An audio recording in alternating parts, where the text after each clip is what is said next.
Good. All right, good evening, everyone.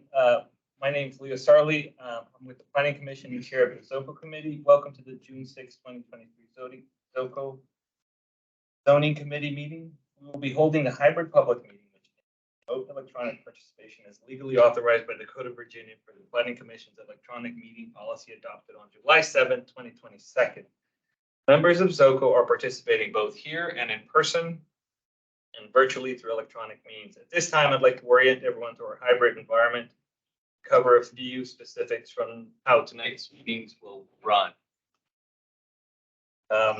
Members of the public may attend the meeting here in person or electronically by using Microsoft Teams link provided on the ZOCO webpage and the county's event calendar and the email notifications sent to ZOCO email subscribers. Additionally, there's a dial-in phone option for those who wish to use it. For our planning commissioners joining virtually, if anyone loses internet connectivity, Daniel's here. Please reconnect with us by phone. Please keep your phones and devices muted until you're called upon. Turn off sound of any other devices around to minimize interference. For our virtual attendees using Microsoft Teams, please turn off your video feed and keep your microphone muted as you enter the meeting and during the meeting. Microsoft Team meeting chat will only be used to provide instructions for virtual attendees on how to register public comments and to field general questions about Microsoft Teams. The Teams chat will not otherwise be monitored by staff or the Planning Commission meeting, nor will it be used to collect feedback. Additional notes for members of the public who would like to provide feedback on comments. Unlike the Planning Commission regular meetings, the ZOCO agenda items are not public hearings. Therefore, public comment is at the ZOCO chair's discretion after the committee discussion has concluded. Public comments can be provided by people attending in person and virtually. For in-person attendees who wish to provide public comments this evening, you may indicate on the meeting sign-in sheet that you would like to provide public comments. Don't think we have any public comments. Okay. Someone came in. No, he's on the agenda. All right. Thank you.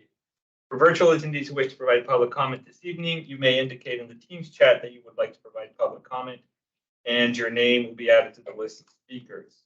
As a reminder, you will always have the option to provide written comments via the link that is provided on the Teams chat and on the ZOCO's website. All written comments, whether on paper or online, will be shared with the Planning Commission and posted to the ZOCO page for public viewing. All comments received as of noon today have already been shared with ZOCO. I will call for speakers at the end of the meeting and to let me know if we have virtual attendees who would like to provide comments. Mr. Rogers will acknowledge speakers in the team chat. Please indicate in the chat that you would like to provide comment, and your name will be added to our list of speakers. Members of the public attending virtually will speak first, followed by in-person attendees. When virtual attendees are called upon to speak, you must unmute yourself by clicking on the microphone icon that is located on your meeting command bar. The moderator does not have the ability to unmute you. Lastly, this is a public forum. Today's meeting will be recorded and posted to the county website. All information associated with today's meetings, whether written or spoken, is subject to the Freedom of Information Act. Okay, that took us about 4 minutes. We'll do a round of introductions and then we'll kick off with our agenda, and I'll do a quick review of those. So I am Leo Sarley with the Planning Commission. Matter Planning Commission. Jim Lantelli, Planning Commission. Suzek, Planning Staff. Brett Wallace, Planning Staff. I will stick with the committee. Henley? Ellie Peterson, Planning Commission. Tony Striner, Planning Commission. Elizabeth Gearing, Planning Commission. Rogers, Planning Staff. Great. And online we have Commissioner Weir. Daniel. Daniel Weir, Planning Commission. Welcome. And then any staff? Chris? Chris.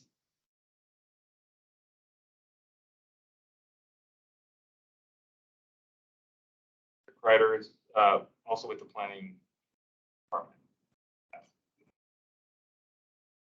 Great. On tonight's meeting, we have 2 items. First, we're going to review the Pentagon City Sector Plan implementation and changes to the zoning code there. And then next, we're going to talk about the future outdoor dining, food, very cute, and TOSAs, right? Am I remembering that correctly? Temporary outdoor. All right, with that, I will turn it over to Matt for his presentation.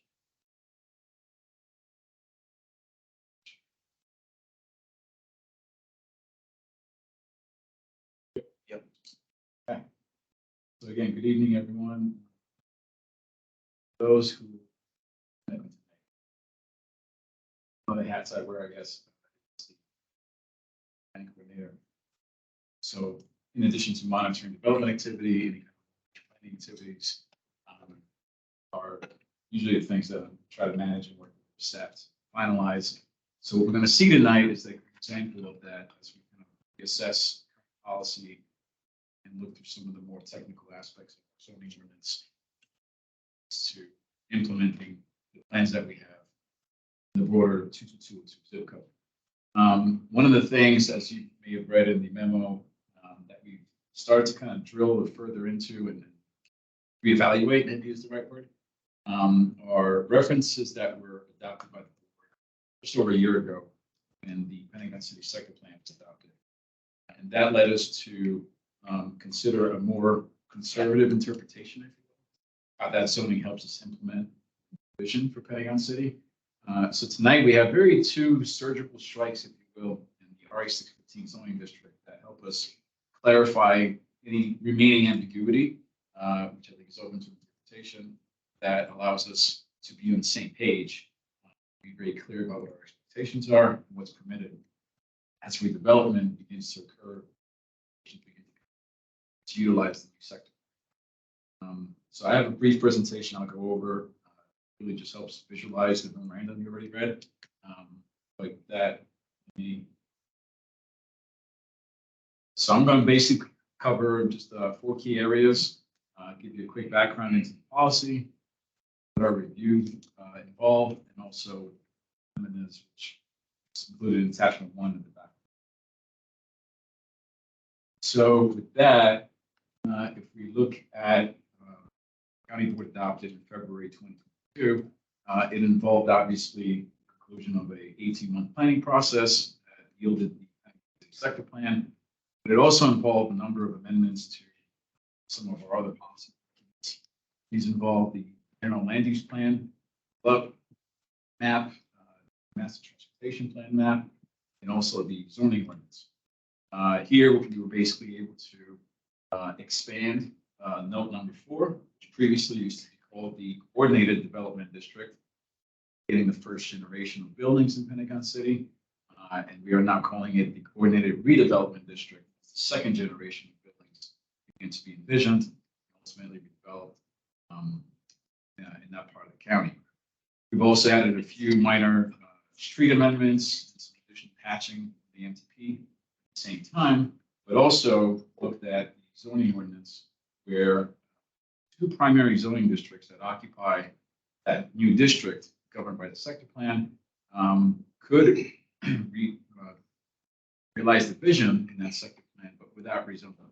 So in each case, whether it's section 6.5 that deals with RA 615, section 712 that deals with CO2.5 dominant zoning district, we established clear site eligibility standards so that properties that have that zoning and are located in this district can utilize guidance, density, and height provisions that are in the sector.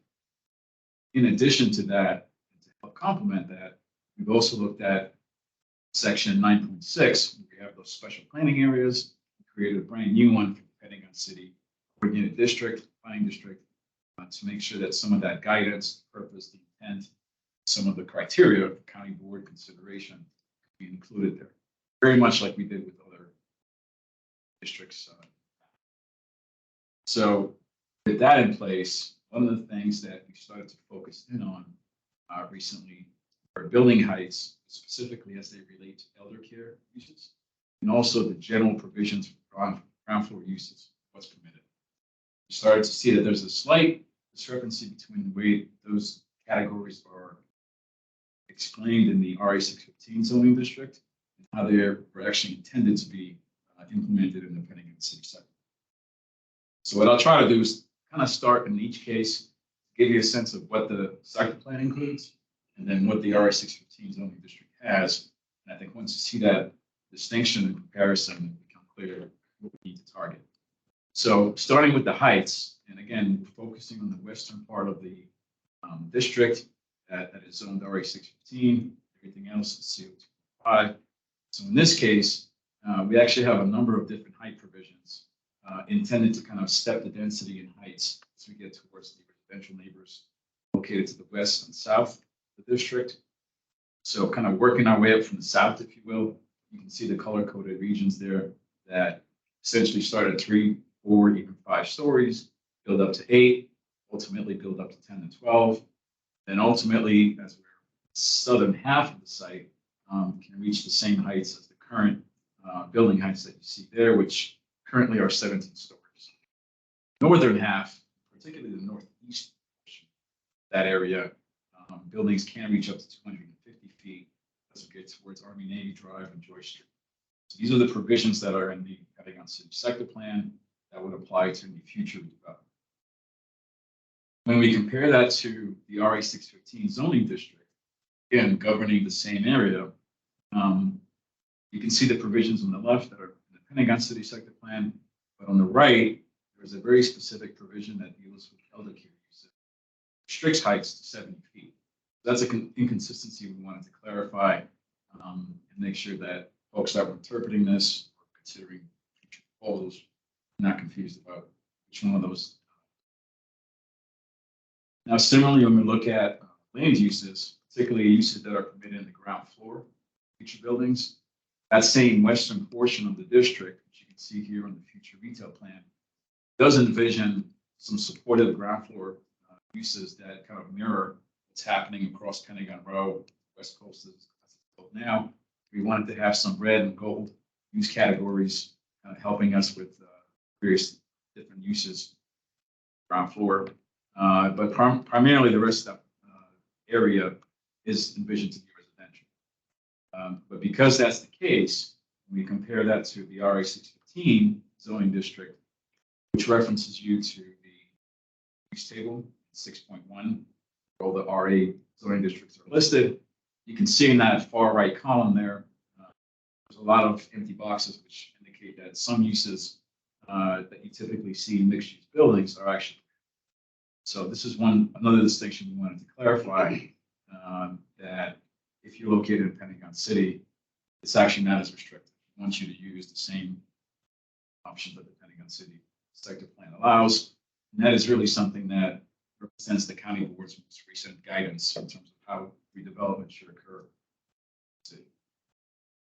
So with that assessment, what we're also contemplating is this limited to just Pentagon City? This is where things start to get a little bit interesting in that we have a handful of instances of RA 615 zoning properties actually being located in the same area as previously adopted policy guidance in the form of different districts that you can see over time have been adopted. So one of the things we're hoping to clarify before the RTA goes forward is whether or not we need to be generally focused on Pentagon City, or could other districts also benefit from this clarity because they actually offer greater heights than 70 feet. We want to restrict elder care uses if we can. One example that I wanted to highlight here is we actually look at the Columbia Pike corridor. That represents 2 of those instances where we have pretty significant properties that currently are zoned RA 615, but are also eligible to use the neighborhoods from Race Code, where in those cases, elder care building uses could actually reach heights of 14 stories, significantly taller than 70 feet currently in that district. So that guidance also expressed by the county board, since I think what is permitted, and therefore we want to verify that ambiguity needs to be clarified. Well, we should really restrict this amendment to just 10 minutes. That's something we'll follow up on in the RTA.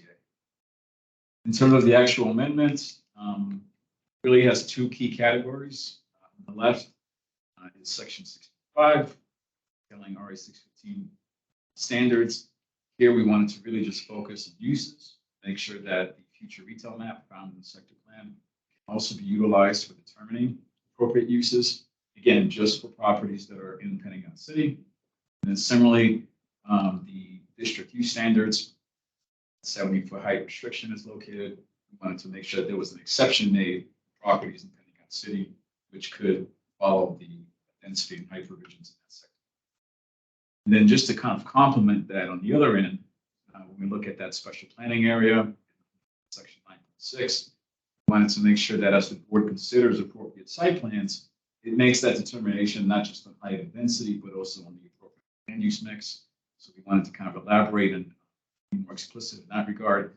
And also in section 9.65, this would be a use section that we're adding at the end of that special planning area, just kind of outline those specific use categories that exist already in the sector plan to make sure that we reinforce that retail map, make sure that those use categories and the corresponding use standards and section.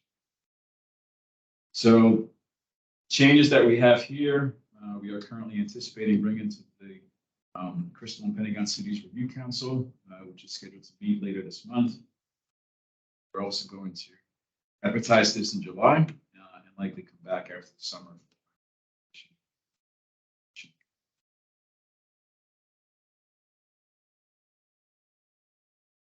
Great.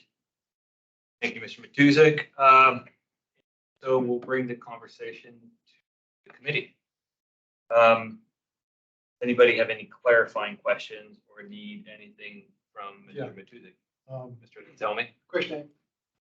Went through, but I want to make sure I understand. There in that RA 615 zone, multifamilies can be taller than 70 feet, but senior is capped at 7. Do we know why that was put into the zoning ordinance in the first place? Doesn't seem to make any sense. There are specific reasons. My understanding of it, and I think Sure. Very good background there, but my understanding is that RA 615 in many instances represents a kind of a transitional area geographically, where I think you have much lower density neighborhoods next to it. I think we're very mindful of making sure that as additional uses such as elder care are introduced into that zoning district as potential, development, that we're very mindful of the heights that it might create, which I think was a sensitive topic for some of the neighborhoods. Right, but if you can already build a multifamily taller, and elder care is a multifamily, really, it just means it's older multifamilies than younger ones. So it doesn't seem, the use isn't categorically different. So why those are limited to 7, whereas others can go taller, doesn't make any sense to me at all. And do you recall if there was a specific? I mean, Commissioner Lane, tell me your point is well taken. I don't know if I've got anything else to layer in beyond what Matt was describing, just to say it in a different way, candidly. There was a scoping conversation early on in the study. There are other jurisdictions that allow elder care uses in their version of our districts, oftentimes through some sort of special exception. We knew that the commercial mixed use districts we needed and wanted that type of use there. We knew that, and we felt strongly that it was appropriate for the multifamily. But again, looking at a countywide perspective, not doing a parcel by parcel, case by case sort of urban design analysis, we went with a more conservative approach with the building heights. Okay, that doesn't really give me a satisfactory answer. I mean, I understand. That's fair. I'm not arguing with you. Of course. It would strike me if we're going to do this, why don't we just get rid of that section anyway? That restriction RA 16 completely countywide. It doesn't make any logical sense. We really need more elder care facilities. It's not a bad use. It's not an obnoxious use. The massing shouldn't be any different than any other multifamily use.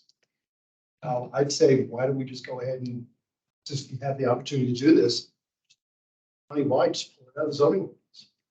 Commissioner Karen and then. I concur with you, Jim. I'm remembering something from a few years ago when we were considering an assisted living somewhere, and the parking on that was much higher than anything we were used to. And I'm wondering if this is a vestige of that. And likewise, I think some of the public comment from these systems about higher rates of ambulance visits. Though I do support this proposal. I like this, but I'm just trying to Get to you. what the answer might be. Yeah, and it could be, but that's sort of like, it's almost discriminatory. Yeah. Because, oh, they're going to be sick. Yeah, I'm really nervous about that. And parking, these facilities tend to have less need It for was parking. more, No, it was more, the staggered times of workers being there around. And yes, there was something with the need to be able to get emergency vehicles. And this is really vague, but I think it was within, maybe I'm the only one who was on. no, the you're last right. I conversation. vaguely remember something like that too, but none of those were But you're right, persuasive to I me. agree, does not seem persuasive. Yeah, I think defining the problem is probably a little bit helpful. I don't know what we're solving for. You know, I think it's parking. Seems like some of these issues are indeed perhaps viable. Just with our experience with Sunrise recently, there's also a limit to the amount of structure that they're interested in building. So it could potentially be a moot problem just on that alone, although I don't know. That's because of that, the strictures of that particular thing, but there are other ones that we have tall ones in the county. Most of them go Right, really okay, tall. okay, good. And in New York, they go up even higher. Right. And once you can get above 10 stories, concrete and steel, you can do it. On up as much as you want to go up. So I think one of the things we can do in time for July's RTA is obviously kind of get some additional background on what led to the 70 restriction, but also I think close. Is there an overlap between RA 615 zoning districts and other adopted policies where one example that comes to mind, like slither there, I think height restrictions are somewhere in the 6-story range anyway. So there might be instances where like other policy already restrict height, but broadly, especially in areas where there is no planning guidance, is there a specific reason? And of course, having been involved in the Pentagon City Plan, as you know, fully support all of these changes because it certainly was in what we were contemplating when we were going through this exercise a year or two ago. So you know, all of these are sort of, this is an easy call. Pull up the map again that showed all the RA 615. Were you asking if this 70-foot restriction should be from all RA 16 or if we should just focus it on the Pentagon City area? Is there the question of if it should be expanded? It's one of our kind of homework assignments. Okay, because I think the Pentagon City Sector Plan does a nice job showing the tiering that would kind of be applied, whereas in these other neighborhoods, would there be that same protection? But that tiering works for all buildings, including regular multifamily. So that tiering in Pentagon City, it doesn't matter the usage. That's the massing requirement. So whatever use it's going to be, it's going to have that tiering. In Pentagon City, Yeah. the one that was like the countywide map? No, the countywide, well, this one, that tiering that's in there, it's only for Pentagon City. Right, so Not the if we can countywide. look at the map of Countywide. the countywide one.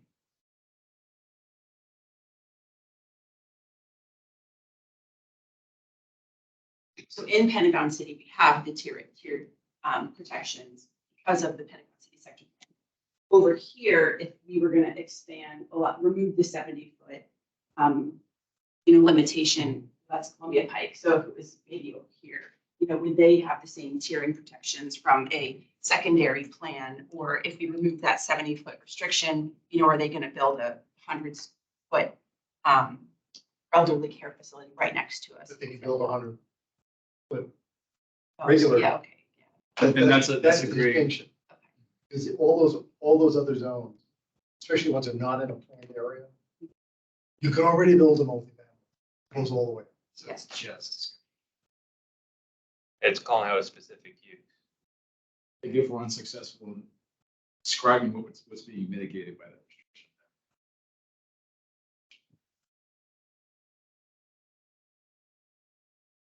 Yeah, I totally support that conclusion.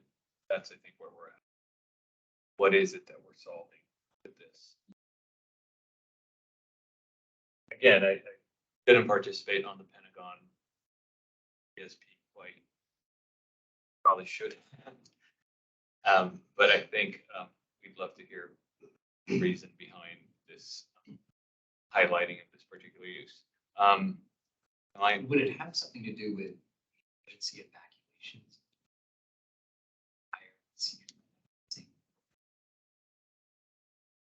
Stairs. Mr. Chair, as we sort of articulated previously, efficacy.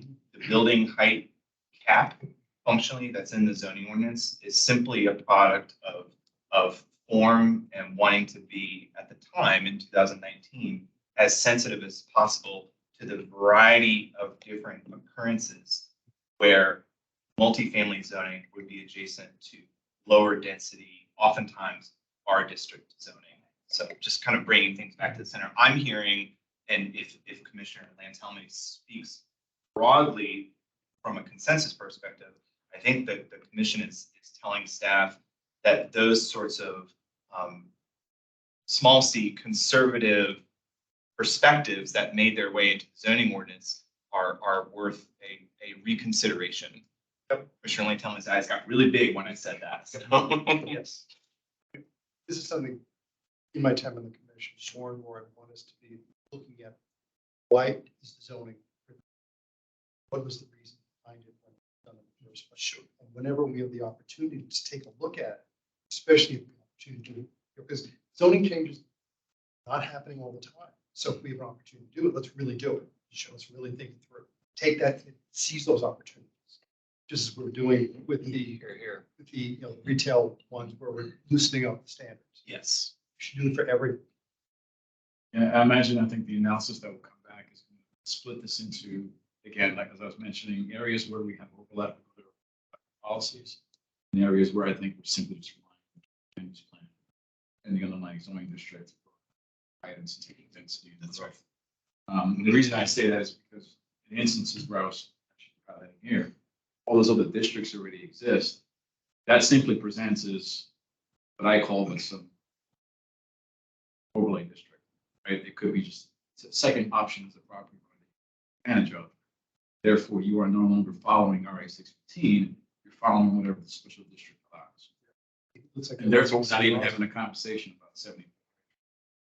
So this might very quickly become, obviously, are there any inconsistencies between those policies or greater focus on areas that are not guided by anything? It's like something about house. Well, I think it's also nice when we're removing these policies, then it decreases the need for all of these land use lawyers that just increase the cost of projects and Against this? That's job security, but amount of work. You're available hours. Don't do that. Anyone else have any other comments or questions for Mr. Matuzzi? Question about the proposed political retail. Hmm. I want to raise this as something for us all to be thinking about. I'm not sure we're doing the best job we can for pickup and drop off, short-term access to retail. And I look at that as we are thinking about redeveloping that entire site and just, want to that out there to, what that will look like. Can you provide a little bit of background, a little bit out of talking specific? Well, if I understood that right, so he showed a slide that showed the red and gold retail Right. across from Pentagon Row and the site that would potentially be redeveloping. Is that what you're, if I understood this right? So adding some retail on the ground floor there to sort of weave the neighborhood together. And just from my experience over the last 20 years living here, we're still really auto-oriented in our design, but we're trying to reduce some of that. And we don't seem to have really great pickup and drop off. And so we get deliveries blocking bike lanes, blocking parking lanes. So I just want to be thinking of that because we have the opportunity now looking at this big site. How would we do that and do better? Yeah, and I can confirm that staff from different departments, regular conversations with that owner, with our colleagues in the fire marshal's office. We've taken a very close look about how redevelopment could operate, particularly on Joy Street. How those other modes of travel, pick up, drop off, and just regular travel lanes continue to operate and help us meet a very specific vision of the sector. So I think as that development finally gets out of the gates and clarity about how we're solving for all that, doing it holistically. We decide and agree upon Joy Street right across from West Coast, direct impacts on the rest of the property. Yeah, could it conceivably be an alley for pickup? Some sort of something with the different paved areas, so that like a Wooner. Yeah, just want to put that out there. I'm glad you're thinking of it. Sector plan, I'm sorry. Those are super blocks, so presumably there'll be additional circulation be built into those, which gives an opportunity for some better, some creative solution. Yes. I was wondering if the sector plan said anything about curb space management, or I had to think that came up in some way, shape, or form. It gets at various ranges of detail. We try to do is in each major street segment, so like Joy Street as an example, it's kind of set expectations for what we want that cross section to look like as development happens. But I think holistically for the entire district, the vision is to make sure that other modes of travel are emphasized beyond cars. Cars are always going to be emphasized. They have to be. There's already specific regulations and standards have to meet. But how do we do so in a way where that use can continue to operate and people are still going to drive, right? But pedestrians, other mobility options are just as convenient and accessible. That we meet our goal, not really having to have as much parking and rely on, single occupancy. Right. Once the streets are full with cars, any additional has to be done with all the other modes that really then have to be accommodated, and more than accommodated, but made really attractive, safe, and easy to use, which meant bike lanes, transit, utilizing the subway, all sorts of transportation management plans. All of that was really a really big part of it. I'm gonna gently coax us back to the consistency with the Pentagon City sector plan conversation. I think this is really relevant, and I think it definitely points to the bigger picture. So I'm glad it was brought up, but I think we need to make sure that you have the feedback and the information that you need to continue working on this inconsistency issue. Anyone else? Right. Assuming we don't have any public speakers or anything like that. I haven't, and no one's indicated that they're interested in speaking on this item in the chat. Sign up. I don't think we have any other than Commissioner Weir and Commissioner Berkey. It's just county staff in the chat right now. Okay. So with that, I'm going to wrap up our first agenda item. Good? Everybody good? All right, well, thank you very much. Thanks, Matt, for coming. We will now roll over to item number 2, the future of outdoor dining study. The staff's going to present. Brett is our presenter. I am going to prep the committee.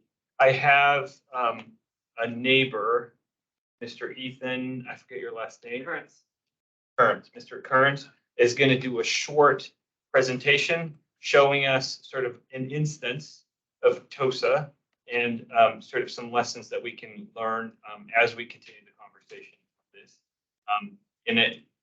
Keeping in mind that this is a unique and a specific setting, so we have to sort of balance the whole with the specific. With that, I'll turn it over to Brett to start our next topic. Okay, well, good evening, everybody. Again, my name is Brett Wallace with the Planning Division Urban Design Team. I'm here to provide an update on the future of outdoor dining study, or the food study. We were here last month with the zoning committee where I gave a high-level overview of the study, some of the background on the temporary outdoor seating areas, TOSAs, and then an overview of some of our preliminary staff recommendations. So the outline for the presentation this evening is I'll briefly touch on the study schedule, just a refresher on some of the study purpose and goals, and then I'll dive into the staff analysis and recommendations before closing with the next steps.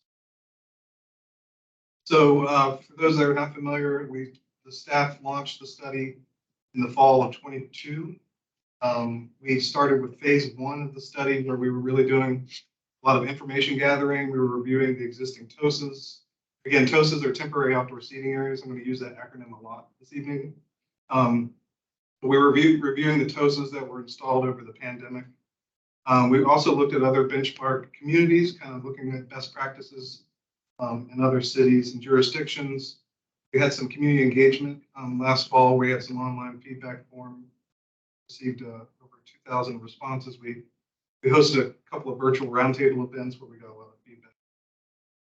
We then moved into phase 2. We're taking that information and really kind of formulating some of the recommendations that you'll see this evening. Just a point of note that the county board did extend the continuity of governance ordinance, or the COGO, in January, which extends the TOSAs to August 15th of this year. So right now we're really in phase 3, where we're really sharing the information. We're meeting with committee this evening. We've also been meeting with some other relevant commissions, and I'll talk about those in a moment. This really entails zoning ordinance amendments, and then updates to the county's outdoor cafe guidelines. We're looking to go to the county board at the recess meeting next Tuesday for the request to advertise. We'll continue doing commission review, and then planning commission, county board in July for action. So just kind of backing up, the study purpose and goal was really to look closely at the TOSAs and see what kind of elements could be built into the 2 existing approval pathways for permanent outdoor cafes. And that currently is a by right option and a special exception option. We also were looking at TOSAs to inform other changes to regulations to how we manage outdoor cafes within the public space rights of way. And again, really taking lessons learned over the past 3 years to see how that can help improve the system overall. Early on in the study, we developed some overarching study themes to help keep us grounded. I'm not going to read through all this, but really wanted to highlight that really thinking about restaurants as a public good, activating mixed-use neighborhoods and streetscapes, creating street life. Also thinking about recovery and resiliency for restaurants, on how they can bounce back after pandemic and some of the losses they may have experienced. But there's also this idea of different places and different spaces. Not every outdoor cafe is the same.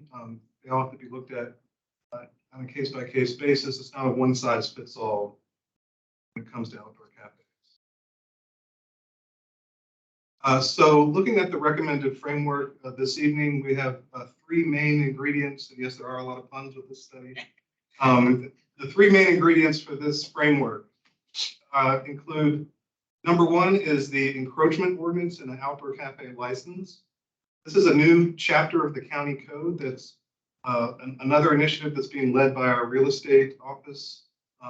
It's going to be inclusive of an administrative process and requirements for an outdoor cafe license to allow the private use of the public right-of-way by paying an application and a fee. I'll talk about that in a moment. But this really stems, I mentioned last month, it came out of the 2015 retail plan. There was a recommendation in the action plan to pursue this administrative license process. And this is also something that a lot of our other neighboring jurisdictions do. So that's one element. Tonight we'll be mainly focused on the zoning ordinance amendments. And really high level, these amendments are permitting outdoor seating in public spaces by administrative review. I'll talk about that in a moment. The change there. And then we're also looking at the ability to modify parking requirements for outdoor cafes that are located in parking lots by use permit. And I mentioned the outdoor cafe guidelines. This is an all-in-one document, reference manual that was last updated in 2013. We're going to update this document as well to include, introduction, the application and permitting process, clear instructions for applicants, guidance on clear sidewalks, pedestrian safety, accessibility, and any other relevant guidance on building and fire code. Just quickly go over some of the zoning ordinance regulations that we presented last month. I'll go through these pretty briefly. Again, the current approval process for outdoor cafes are either on private property or public right-of-way or public spaces. And so for private property, those outdoor cafes could be approved administratively by the zoning administrator. For public right-of-way or sidewalks, public spaces like privately owned public spaces or plazas, those are currently reviewed by the county board as a use permit.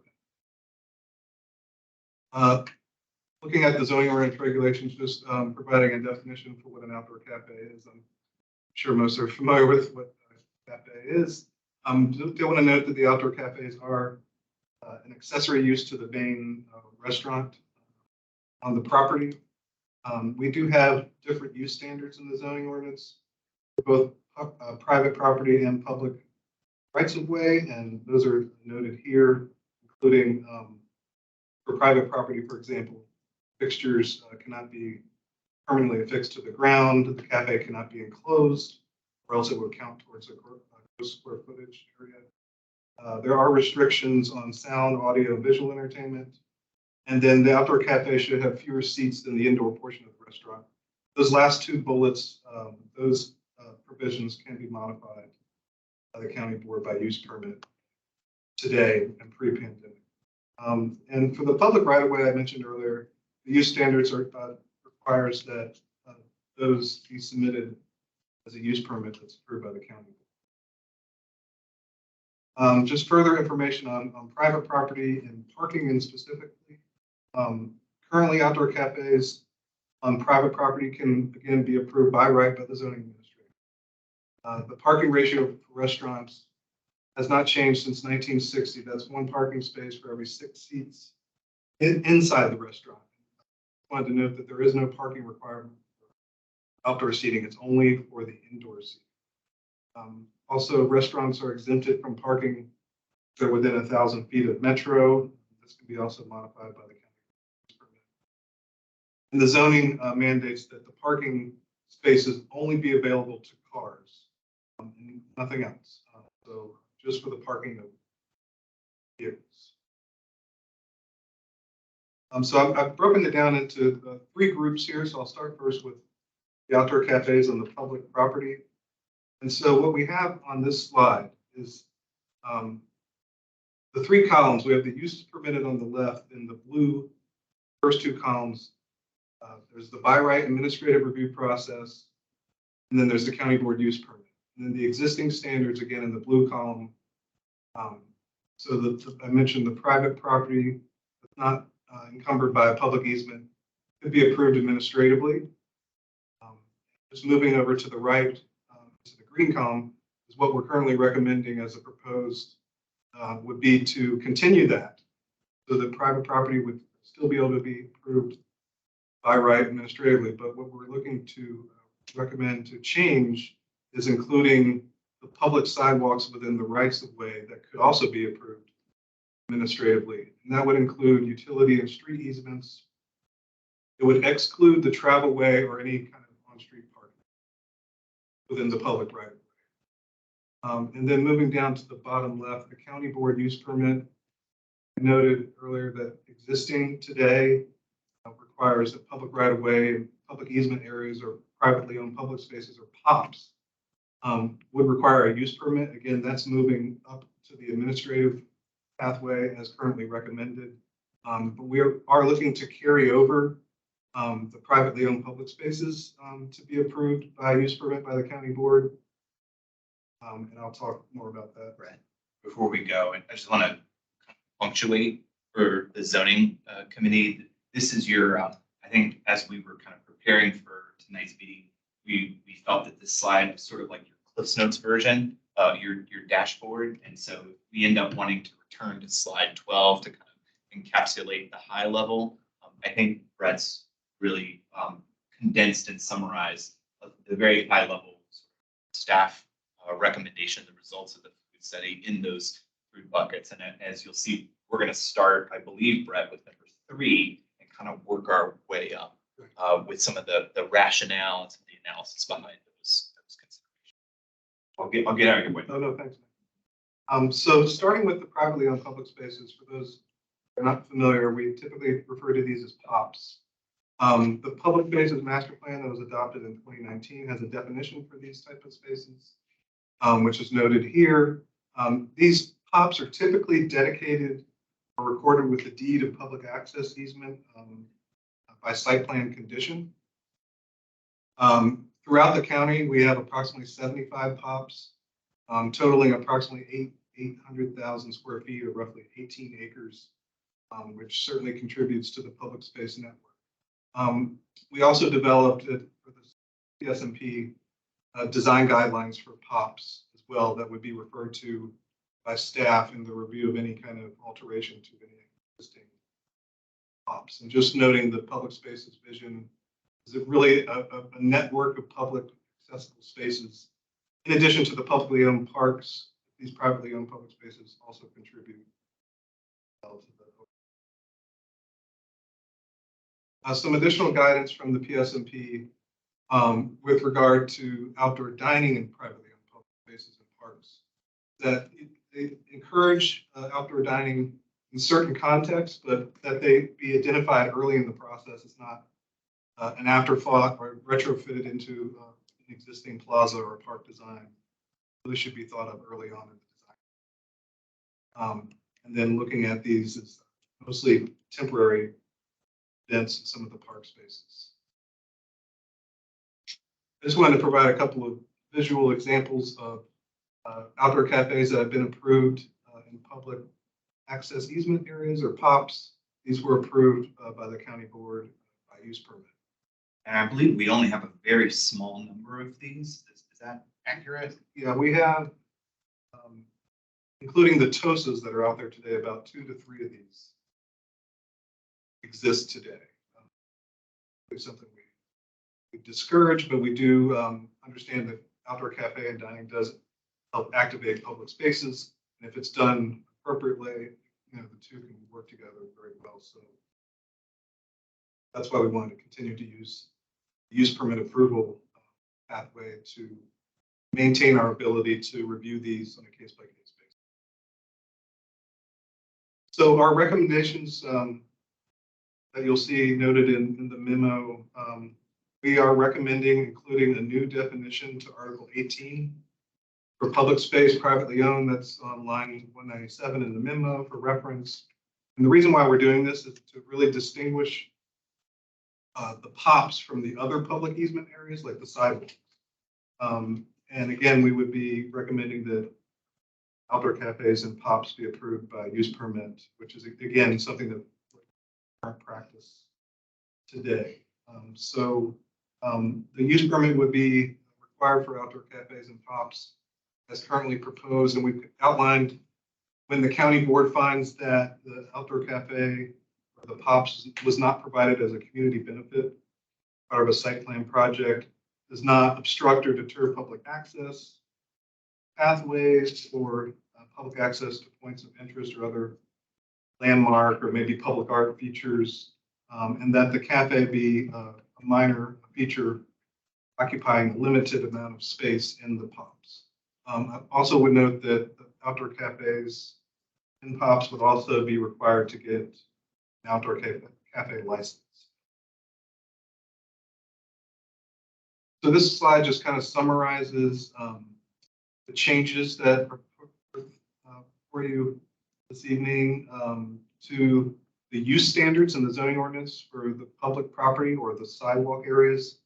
The new standards are up at the top, on the top left. So we are requiring a new standard to be compliant with the new Chapter 70 of the County Code, the outdoor cafe license.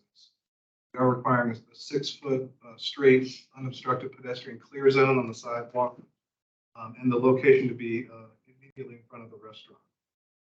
And then the sound and audio-visual entertainment be subject to hours of operation, but not permitted adjacent to R or RA districts. That's something that carried forward. And then we're also carrying forward some of the other use standards that I mentioned earlier, where the cafe cannot be enclosed, cannot extend past the restaurant's hours, can extend beyond the restaurant's hours, have fewer seats than inside the restaurant, be exempt from the parking requirements. Again, noting those that can be approved, modified by the county. So just to illustrate the clear sidewalk requirement, I mentioned we're recommending a 6-foot straight unobstructed clear path. These are diagrams on the left that were included in the 2013 design guidelines. So the The example on the top shows a straight, clear 6-foot path between the tree pit edge and the outdoor cafe area. We want to avoid or discourage something like in the bottom left where there's a jog or not a straight path for pedestrians to navigate around outdoor cafes. And just a couple of examples on the right of when it's done correctly and when it's not. I did want to provide just an example of an outdoor cafe, or I'm sorry, example of a temporary outdoor seating area or TOSA that's in the public right of way and a private yard, just to kind of illustrate this a little bit further. So this is a restaurant on the corner. The yellow arrows indicate the outdoor cafe that was approved before the pandemic in 2019. During 2022, the applicant filed for a TOSA, so they further expanded their outdoor dining down the side of the building and even back into a rear private yard, located with the arrows.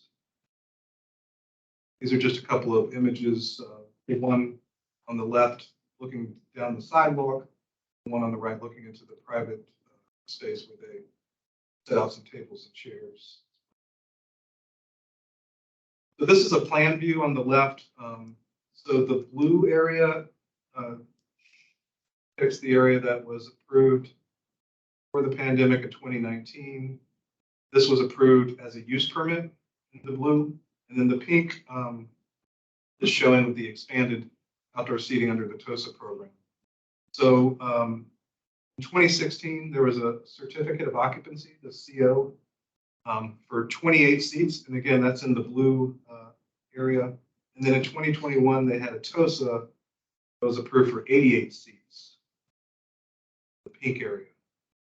And so we've kind of outlined, looking at some of these cases, steps that they would need to come into compliance, or if they wanted to keep their outdoor seating as shown in the TOSA, in which case they would need to apply for a new building permit. They would need to apply for a new certificate of occupancy because the 2016 CO is only for 28 seats. If they wanted to keep the 88, they'd have to get a new CO, and then they had to apply for the fee for encroachment, the outdoor cafe license. The alternative we just noted is that they could reduce the seats from 88 back to 28 and just go back to their approved use permit. However, that would be a net loss of 60 seats.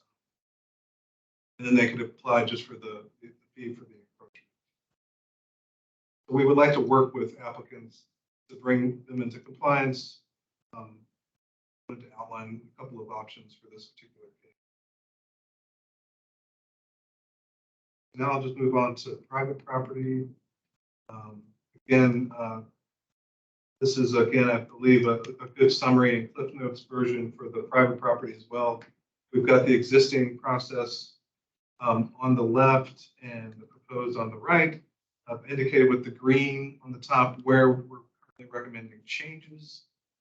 For example, existing for private property, the cafe furniture, including tables, chairs, bars, and service stations, could not be affixed to the ground except for canopies and covers, and that the sound and audiovisual entertainment is subject to the hours of operation.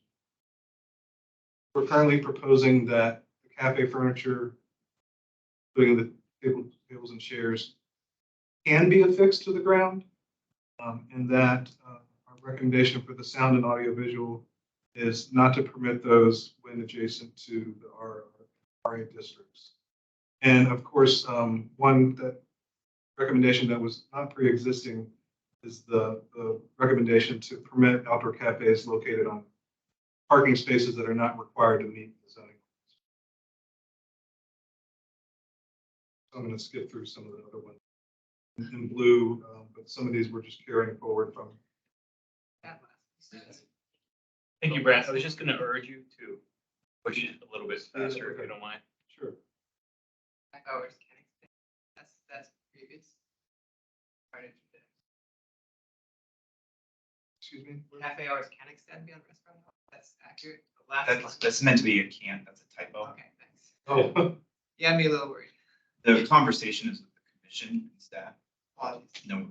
Okay, I'll speed things up. Just some examples of all the movable tables and chairs we have, and then some of the examples of some of the canopies and covers that have been built by right private property.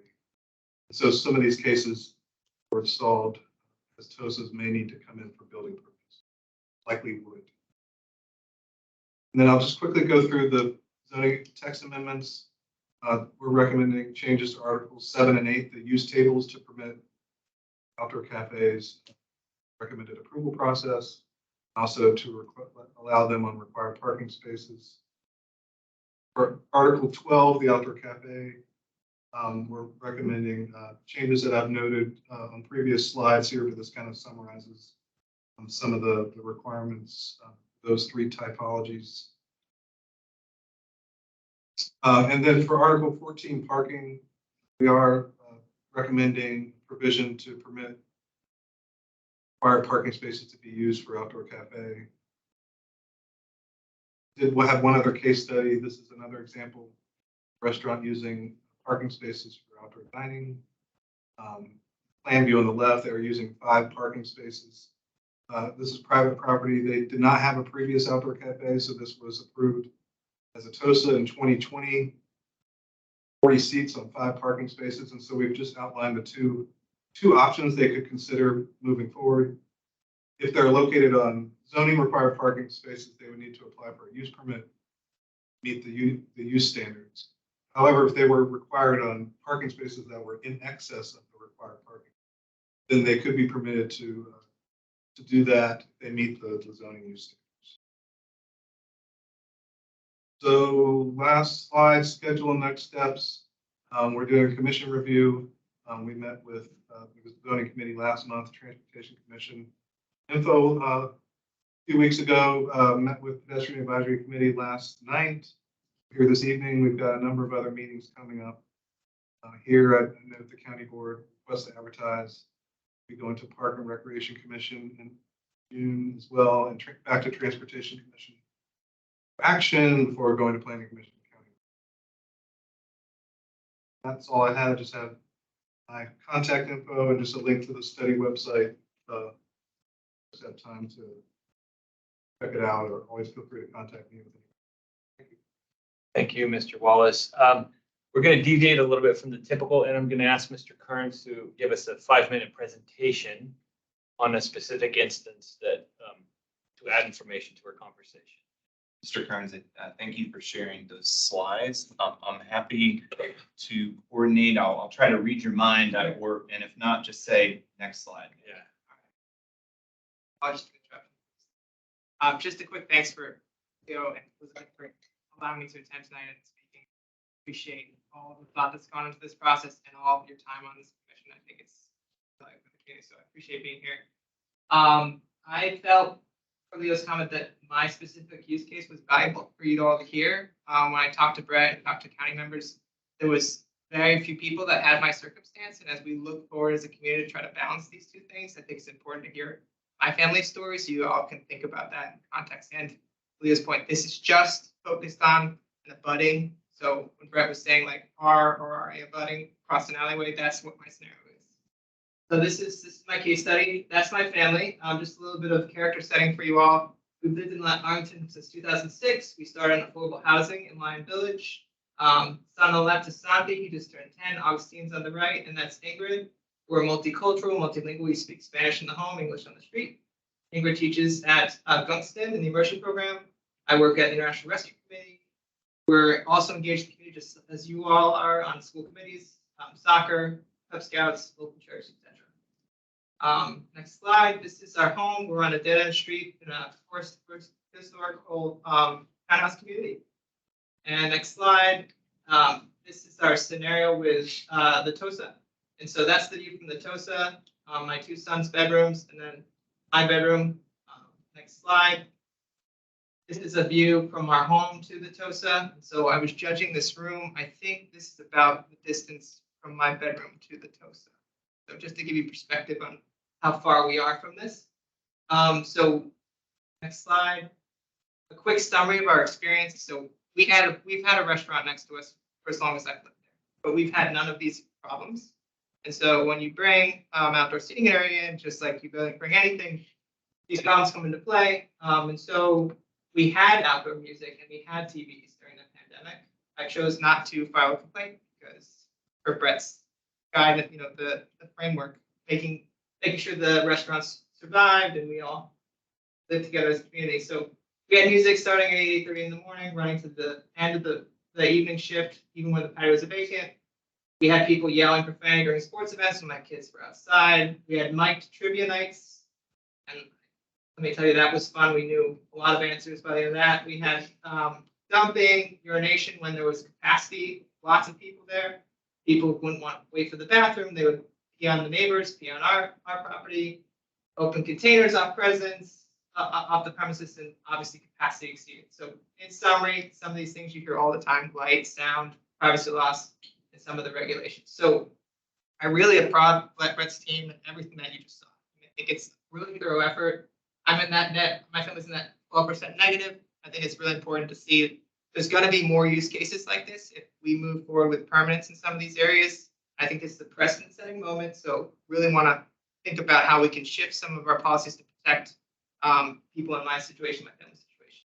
So with that, turning over to, so I don't have all the information. I think Brett has a lot more context here, but what I heard from him, and we've had a lot of dialogue, so I appreciate that, Brett. Thank you. The team is planning to add this to the recommendations, which I did see in the presentation. So prohibiting piped in sound, audio or visual, video entertainment. I think this is huge. During the pandemic, as I mentioned, this existed. It was terrible. I worked with the county, Brett, Ben, others. They brought the TOSA in compliance. It's been amazing in terms of the change. And I can only imagine this is going to be a big win for us if we can set these guidelines for the community. So fully endorse that. I also have some other recommendations that I've discussed in different ways with Brett, and I know he's managing a lot of different use cases here, and you all are too. So I think another thing we could do for noise pollution is restrict hours more stringently. And I know that in your recommendations, Brett, you had the per use case, we can adjust hours, but I would ask for, a 10 a.m. start, 8 p.m. finish. And during the pandemic, we started piloting. More recently, we started piloting with the TOSA reduced hour schedule, and that also has dramatic impact. Kids start to go to bed at 8. I talked to Leo about, after 8, food service starts to wind down. People are drinking more. Volume only goes up. These types of incidents where things tend to happen. So I think when you're ordering a property, I think there's something to be said there.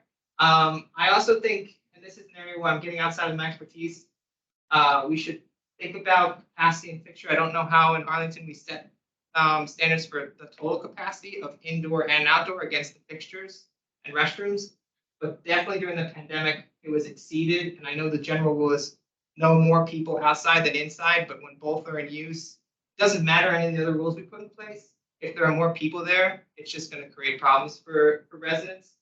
And then the last one's a small thing. I was able to work with the TOSA. I think we should put this more into the guidelines that exist now to have some sort of mutually agreed upon lighting.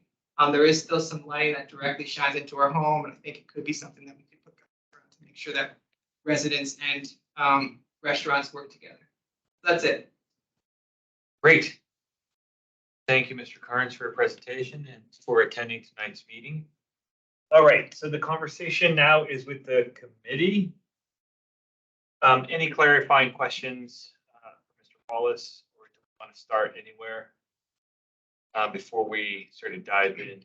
You have a clarifying question. Where you say the TOSA has to be a restaurant, how does that work when you have a restaurant such like on the corner where it has two sides? Because a lot of them do have stadium, like so Green Pig has it on both sides. Meriden, right there on both sides. Ambar has two sides. Would mean we have to get rid of seating on one side of it, or as long as it's the restaurant? You're trying to say it has to be up against the restaurant, the actual restaurant. It can't be down the block. That's the intent, Commissioner. Tell me that whether it's on this, along this facade or on this facade, that's what we're So trying to instead of get. front, you Not should say necessarily the facade. front yard. So you should say front, you should say facade. Or on the property, or somehow better definition of that. Front means one side. You know, where the front door is. Yeah. Why don't, this has been, the verbiage on this is something that we on staff have continued to iterate. Okay. So let us take your Fine. feedback. Yeah, so, It's just so feedback, you're, just- yeah, you're hearing the intent is here and here, and you correctly identified that the intent is not down the block or across the street somewhere, something proximate and also not blocking an adjacent business necessarily. Let us take that back and continue to play with the language and offer some reconsiderations. Okay, great. And up again, as Mr. Kearns has shown against our district, again, you showed Green Pig. That the issue there on that around the corner was that is up against our district. There's two single family houses. That's why originally it wasn't allowed to have seating there, even though it's a nice wide space bordering on one of the facades of the restaurant. But my understanding is that Lion Park objected to having seating there with the site plan, and it wasn't allowed. Maybe I'm wrong with the history of that, but I thought that was one of the Lion Park objections when that was originally being built. And that's the other thing, site plan, a few of these, like that on that page you have right there, all three of those are site plans. And I think that the middle one, that's actually private property because the property line actually goes up to where the brick ends and the white starts. You might want to check on that. So it's not actually public right away, unless there was somehow an easement on that. But there's always been seating there, and it's a permanent fencing because it was a site plan and was allowed under the site plan. And for the easements, I know a lot Yeah, of no, them coming up you're, on the large public easements, some of them I know that we've seen on site plans, when you have a big plaza that's privately owned, the easement is only a strip down the middle, deliberately done to allow some sort of seating on either side or up or in the corner, but the easement doesn't cover the entire open plaza. It's only a strip down the middle. So I guess we want to think through that too and how that works. Yeah. Because we wouldn't want seating in that easement area because the whole point of that easement was to be able to pass through. exactly. But we deliberately allowed the other area to enliven it by having the eating area. Some of them, it couldn't be exclusive to the restaurant. Anybody could sit there and eat. Yeah. But because I remember that different conditions in different site plans. So anyway, those are things I've just noted. Thank you, Commissioner Montalban, Commissioner Guevara, and then Commissioner Peterson. Thanks. All I see was Tony, so trying to be consistent. It's proving difficult. Mr. Kearns, I have a question. Is that Cowboy Cafe, and are you off of Brandywine? Yes. Okay. I'm only mentioning this, asking this because I know there are no parking requirements for outdoor seating, right? It's only a requirement for indoor. And I've been to Cowboy Cafe and there's very limited parking. And so I'm wondering if we continue to allow this in other locations, right? Like you mentioned, there was one where there was a net increase of 60 seats. With their, so they changed from 28 seats to 88 seats, right? There was an increase. This is now Cowboy Cafe related. This is back to the Green Pig. Right. And so I'm just wondering how that's going to affect neighbors, particularly in roads like Brandywine, where there is very limited parking. All walk. But not that one, but I'm just saying there's other locations there too, other roads. I think we'd have to consider the context, the review, certainly be respectful of the residential adjacencies. I don't think we have anything built into the recommended zoning text speaking to that point, but something that we always do in terms of our staff review is looking at adjacencies and trying to mitigate any negative impacts where we can. I mean, I think with the case you're talking about, it may have been a like our condition as part of that use permit, that noted, not expansion along that street with residential. So that's something that we're not recommending changes, that they want to get changes to the use permit, they're gonna have to go get a use permit amendment by the county board. So we'd have to go back, again, this is like a case by case, we're gonna have to go back and investigate, look back at the use permit approvals, the intent and the conditions that were approved, and be respectful of those going forward. Wouldn't just wipe those clean. Again, they would have to go back forward for an amendment to consider that. Just clarification purposes, just to make sure. Oh, no, wait. I'll let you go first, Commissioner. Okay. Well, so I had a similar question to Commissioner Lantelmi, just that middle picture. I noticed that it was a permanent fence, and so I was trying to understand if that was a public right of way we were allowing them to set up patio seating, but then they put in a permanent fence. So that may be their private property, that fence design. We'd have to go back and check. Honestly, I just grabbed that picture quickly and threw it on the side. Okay, that's fine. But you may be correct in that the property line could be where fencing is and the concrete sidewalk begins, but we'd have to go back and look. It's the same across the street in Circa, which is a permanent. As you probably know, there's the property lines vary all over the county. Sometimes they go out Really to the weird center line property. of the street. So that's something. And the one on the bottom, Seymour's, that was a Pops. Yes, And so for the Pops, would members of the public who maybe got a croissant from that French restaurant that's right next door there be allowed to sit in that seating? Or is Seymour's, because they seats there, allowed to exclude people? technically, yes, they could exclude people if you're not a patron of the business. I think if the board adopts the encroachment ordinance and the outdoor cafe license, and they'll be paying a fee for the use of that public right Okay. away. Because it was their spot, they gave it to us in an easement, and then they are renting it back from the county. Yes, There's an added twist because it's all owned by Crossing. Same landlord for both of those, that Yeah. depending on what the lease terms are for each of the restaurants. You may, Okay. Another question, does alcohol factor into any of this? I imagine outdoors dining might be a little more tenable to somebody if people are sitting outside drinking smoothies versus, taking shots. so every restaurant would need to follow the Virginia ABC regulations. And the outdoor cafes serving alcohol would have to have a barrier fencing like the example in the middle around it. So it could not be an open cafe like the one in the Seymour's example. You need to have a barrier. Okay, so Seymour's can't serve alcohol then. Not currently. Let us go back and just triple confirm on that.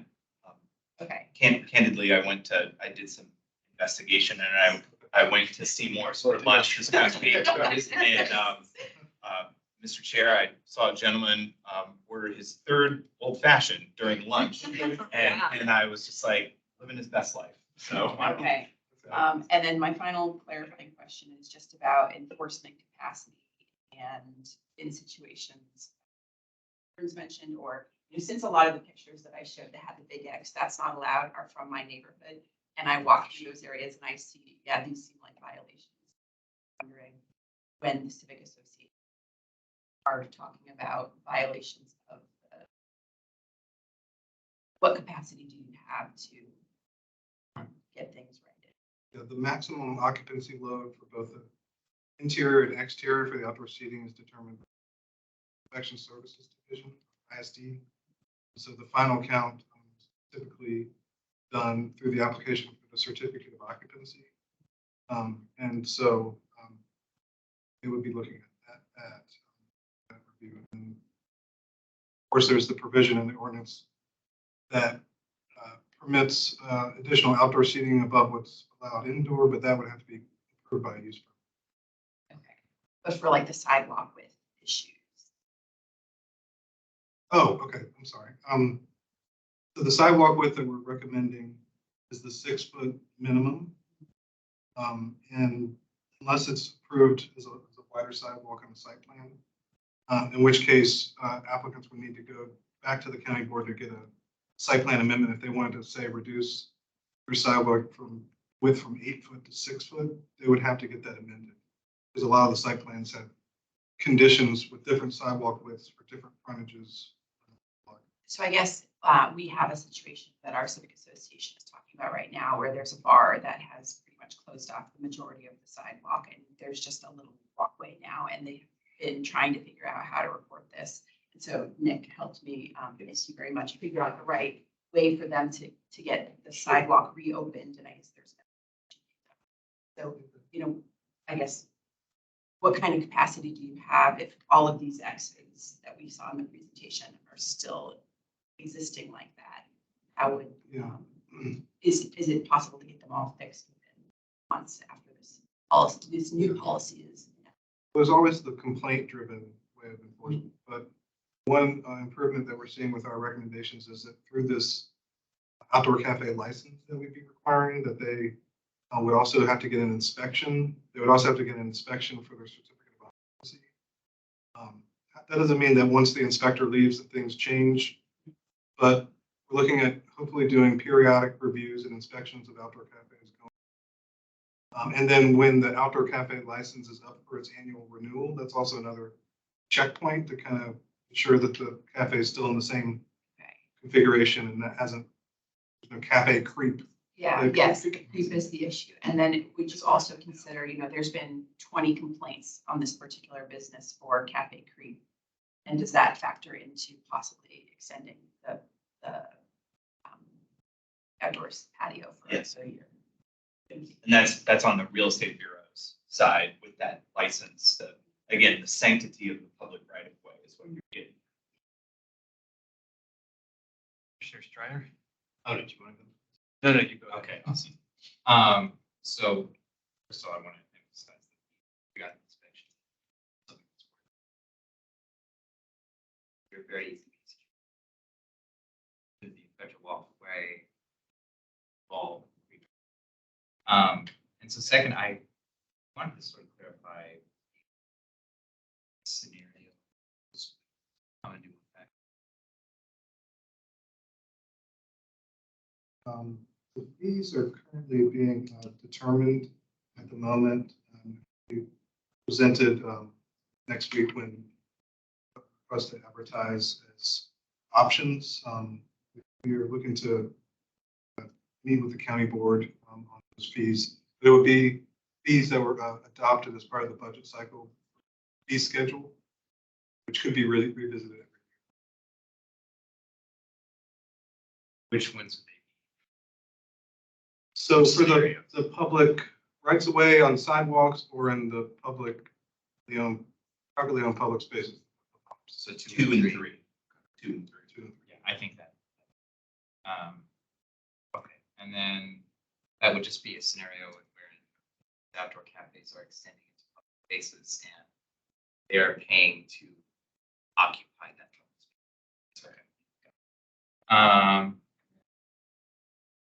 So regarding the enclosed cafes, could you go forward to the slide that shows the differences?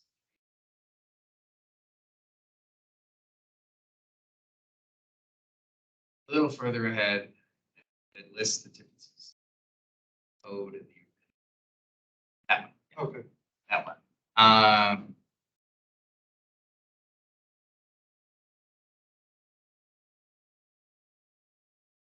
Yeah, so that line that says can't be enclosed. I noticed in line 149, it says in M districts that outdoor cafes can be enclosed by permit. Is there any reason why that would only be in the M districts?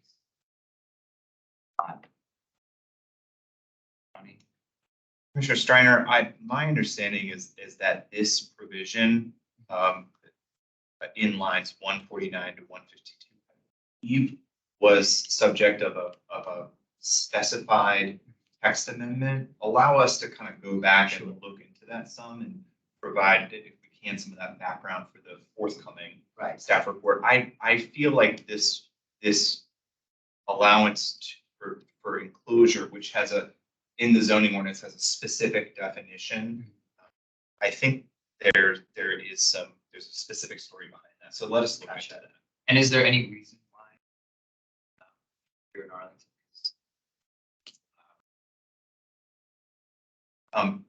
Brett, I'll take this one. The idea is that, again, sort of taking a half step back, the idea is that the outdoor cafe space is accessory to and subordinate to the principal use, the restaurant. Once we enclose the restaurant, we're now talking about a building addition, an extension.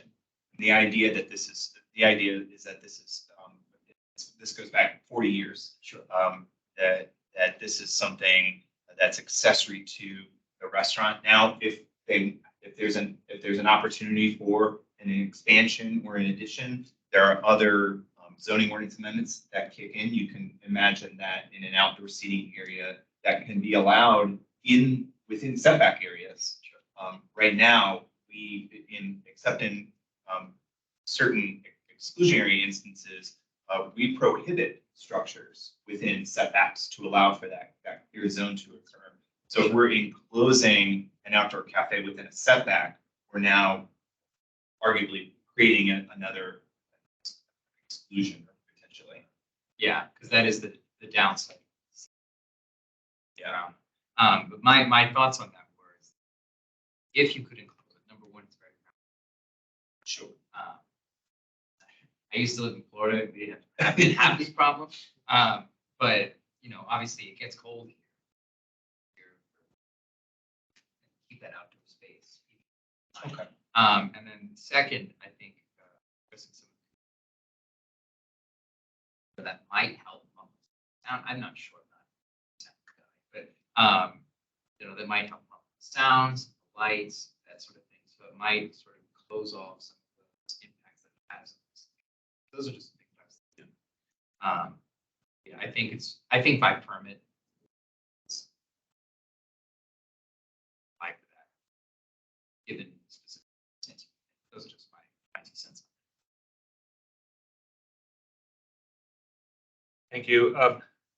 Just going to piggyback on Commissioner Peterson's comments about the sidewalk restrictions and go to the question, perhaps clarifying fixed furniture versus non-affixed furniture. And I'm taking it that includes anything practically, like particularly guardrails. And then taking it a step further, perhaps fixed guardrails, particularly fence, would probably be better from the enforcement aspect, where those pylons wouldn't accidentally move into the right of way. Do we have a position on that, or?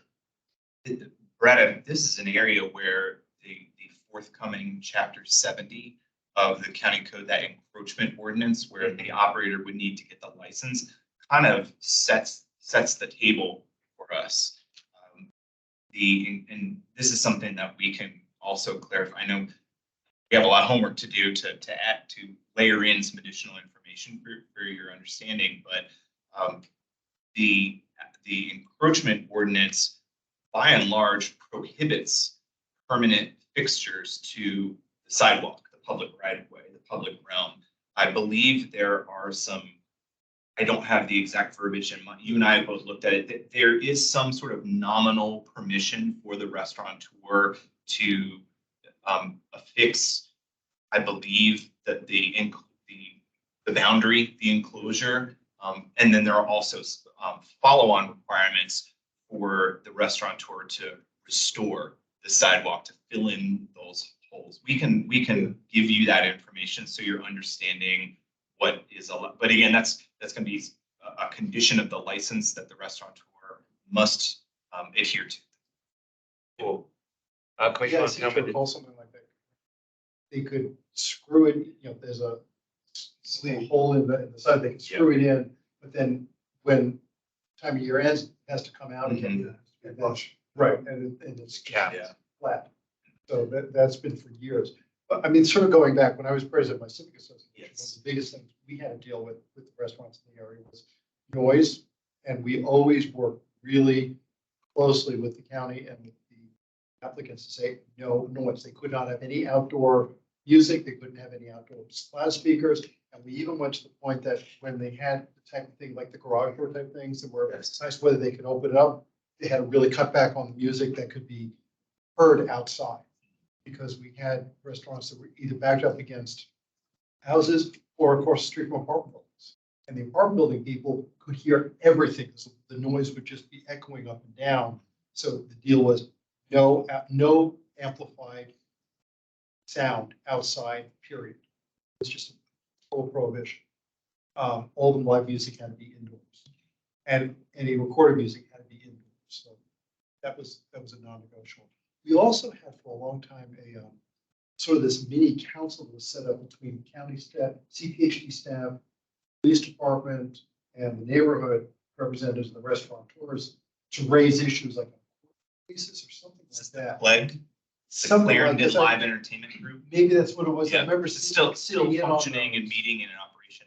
That's Mr. Sutherland, our colleague, is I think one of the primary liaisons. And we've raised sound issues and hours and, Yeah. enforcement of drinking laws Yeah. and parking, all those things would come up during that, Mhm. those quarterly meetings.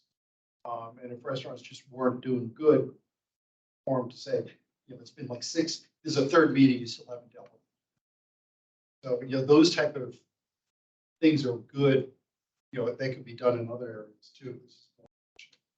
But anyway, the sound signs was an issue. I didn't see anything here. Are we just back to simply going by the sign ordinance and allowing like the sandwich signs on the ground? Because they still are being used. That was for Tosin. So those modifications. There's no recommended changes to the sign code Okay, so related that's to it. the food study. Commissioner Peterson. And then I'm going to It's- figure. Oh, wait, no, I'm gonna- You haven't. It's all right. spoken. No, go ahead. I just wanted to make sure I understood Mr. Kern's case, because you mentioned that it didn't impact too many people in Arlington. So this restaurant converted their parking spaces into outdoor dining. And because they are within 1,000 feet of Metro, they are allowed to continue to do that after it ends, or once August 15th comes around, are they going to have to convert this parking back to parking? I don't know the legal, the ownership of the parking, if it's shared or between businesses that are adjacent to the Cowboy Cafe. But It's not 1,000 feet of metro. yeah, it's definitely not within 1,000 feet of the metro, but they could potentially pursue the use permit modification of the required parking. And then they'd have to meet the use standards that are proposed here, which would limit the size of the space to 612 square feet, which is the equivalent of like 4 parking spaces using our. Which is about the size of it now, or 4 parking spaces. 612 is 4. I think Commissioner Peterson, there are examples like this throughout the county where the temporary outdoor seating area was permitted by, and the temporary outdoor seating program is not a construct of the zoning ordinance. It's a construct that purely lives within that continuity of government ordinance. So we were talking about kind of arcane information, Commissioner Gearing, before the meeting. There's no vested rights. There's no nonconformities. So on August 15th, those temporary outdoor seating area permits, the validity expires. okay, so this problem will go away from Mr. Children unless they apply for a use permit, which then theoretically you would be evaluating negative impacts on the neighbors and would That's correct. issue the use permit. And same for the Green Pig Bistro, residential homes that are adjacent to that back patio, they will no longer have to deal with this after August 15th. For these new proposed changes. The temporary outdoor seating areas are set to expire on August 15th. But you can understand I'm reluctant to kind of make predictions on various These things. new policies that we are discussing and possibly approving in That's the coming months would not allow these kind of invasive uses to continue. I think the regulations and some of the recommendations that we're sharing with you tonight would put mechanisms in place to safeguard against those types of adverse impacts from proliferating in our residential areas. Commissioner Garrett? I don't have anything. Was keeping you for a second because I had a bit of a question that I think you might have some good information on. It's the dark skies policy. And if I don't that know. has any overlay on this, like one of the things on the Cowboy Cafe instance, they have the string of lights, right? Okay. One of the things which perhaps demand is the sort of 180-degree or horizon line or lower light emitting, and that I think would go a long way to having a light impact. Can we or ought we to make sort of recommendations along those lines, or is this the wrong venue for that sort of? I don't want to say categorically it's the wrong venue. I think if you and the rest of your fellow colleagues have something that staff should consider, I think we'll take that and work with that internally and come up with a response for you at your public hearing. To clarify, Commissioner Sarley, that our zoning ordinance, some zoning ordinances in other jurisdictions throughout the country do have lighting, lumens, foot candles, full cutoff. Get very, very detailed and very technical very quickly. We don't have that in our zoning ordinance. That's not to say that we can't or won't in sometime in the future. But if this is something that you and your colleagues see as something that should be a strong consideration, we'll take that and discuss that internally and provide some sort of feedback to you. Also just add that whatever may not live in the zoning could live in our design guidelines document. Right. Where we refer to like best practices, we can refer back to the dark sky rules. So if it's not in the zoning, we could put it into the guide. Make it a reference. And I'm sensitive to the fact that there's a little bit of a time crunch on this one since the rolling out of the TOS and the COGO issue on August 15th. So perhaps this is something that we can flag for an ongoing conversation via guidelines, or keep looking at zoning updates, iterating and lighting, because I think that's has multiple impacts beyond just the neighborhood. It has like bird friendly issues. It has environmental issues. So forth. Yes, Commissioner Peters. Just a quick question about your suggestion to have it in the guidelines versus zoning. From an enforcement perspective, though, that doesn't have as much weight, right? So. Anyone else? Brett, do we have enough feedback? Do you have enough feedback from us? Or too much feedback?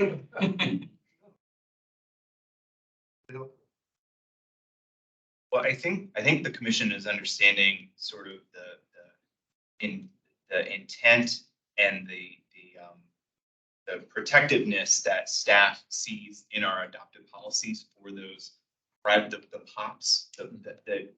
Brett's slide really talked about how the POPs are really an extension of our public park system, for lack of a better word. And so, we'll want the commission to really focus in on those findings for the county board. Should a use permit be warranted or considered, we feel that it's a really a high test that a restaurateur should meet in order to use public space for a private commercial business to the exclusion of other members of commissioners highlighted. So I think sort of another key takeaway, by and large, you're seeing a set of regulations that are more flexible. We have coordinated quite a bit throughout the course of the past year. I haven't been in those meetings, but Brett has been with Arlington Economic Development. There's, in the retail plan, there's the primacy of outdoor dining, the activation, the pedestrian experience is one of the things that really our adopted policies call for outdoor cafes as something special and important to our sense of place in Arlington. And so things like allowing for more permanent fixtures on only the private property, not within the public right of way, certainly not within the house, but on the private property. What was another one that was, trying to think of another one that was perhaps relaxed in some way, shape, or form. I'm not thinking of one. Well, just the fact that an outdoor cafe would no longer require a use permit within the public right of way. You need that license from the real estate bureau, but getting rid of that use permit requirement, we feel is going to be well received by the restaurant community. But then at the same time, we have, like you've heard from Mr. Kearns tonight, we are particularly sensitive to the experiences that residents have had adjacent to our residential communities. I believe, Brett, correct me if I'm wrong, there was some there, and if I'm just misremembering, let me know. Some of the public feedback that came in the early phases of the study, there was some sensitivity to outdoor noise, hours of operation, some of the general spillover effects, things like Commissioner Lantelme talked about previously. So you're seeing some advances and some further restrictions. For example, the sound entertainment when the outdoor cafe is located next to an R or an RA district. So there's a balance. It's complicated. We've covered a lot of ground tonight. And so I personally, I appreciate the Planning Commission hanging with us on what has been a pretty challenging thread to needle. Question. Yes. And it isn't something that would be resolved in this particular thing, but during the time of the emergency, and we had less parking because it was being used by East Coastals. Did that have anybody notice any changes in parking in the surrounding areas? Have there been complaints that there was fewer spaces available, or people complaining they couldn't find a place to park to go to restaurants, or the restaurateurs saying, gee, we're losing customers because we lost these parking spaces? I mean, did we notice any impact one way or another? Or was that just nothing? We checked with our partners in DES Transportation. And I forget the name of it, but they have a customer complaint portal. Has a unique name. Escaping my mind at the moment, but they did confirm that throughout the pandemic, they didn't receive any complaints through that portal. I don't know. Yeah, it's not exactly scientific. Yeah, But it just strikes me because so many of our parking requirements have no rational basis. They're just sort of pulled out of thin air. And this almost goes to proof of concept that that's exactly where we get our parking requirements from, just pulled out of thin air. Because when we all of a sudden took away a whole bunch of parking, nobody noticed. Something that I sort of brought up with last time during the Zoom meeting, that there were also less people driving because of the pandemic. So Yeah, I know. It's, can you, how much can you read into that? Right. It just, this is one of my hobby horses. I know. Parking has no rational basis. Parking requirements. We end up hobbling ourselves in so many ways of planning because of, oh, we have to have parking. Well, we don't. Why do we think we need? Anyway, so just, if it's just more of an aside. Hand up. I just want to say thank you. I really am supportive of outdoor dining. Was very cautious during the pandemic and appreciated all the outdoor dining opportunities. I do think it activates the business, especially the small business owner. I like cheesecake factory. One on every street corner, small businesses are better too. So anything we can do to help the small business while also respecting the neighbors is wonderful. Great presentations, guys. Yeah. Thank you. Thank you. I was turning to you, Mr. Chair, because I wanted to make sure we had a roundtable of the items that staff has been asked to kind of report back on. I know there was a comment about the ABC standards, how that affects the configuration, the openings of, so I've got ABC on my list. We talked about dark sky cutoffs for lighting. Commissioner Streiner, I don't know if there was an ask of staff on the enclosure in the winter months. there's some sort of analysis or findings that we can provide, let us. I mean, why? You know, on that enclosure means something. Yeah. Doesn't mean that's around. it. Yeah. Tenting. Yeah. But I mean, why would that? Why would it be allowed? That's right, the industrial, yes. It's not. I think I'm understanding Yeah. how we can help better. Because if you can do it by permitting industrial. Anything type of building. And then there may have been other things that we said we can get back to you that I might not have written down. Yeah, What about the immediately in front of the restaurant? yes, yeah. We're gonna take a fresh look at that language to make sure it's utterly clear that along the facade of the business, that whether it's on this So street or on many this street. restaurants have more than one, two, Yeah. three, some four.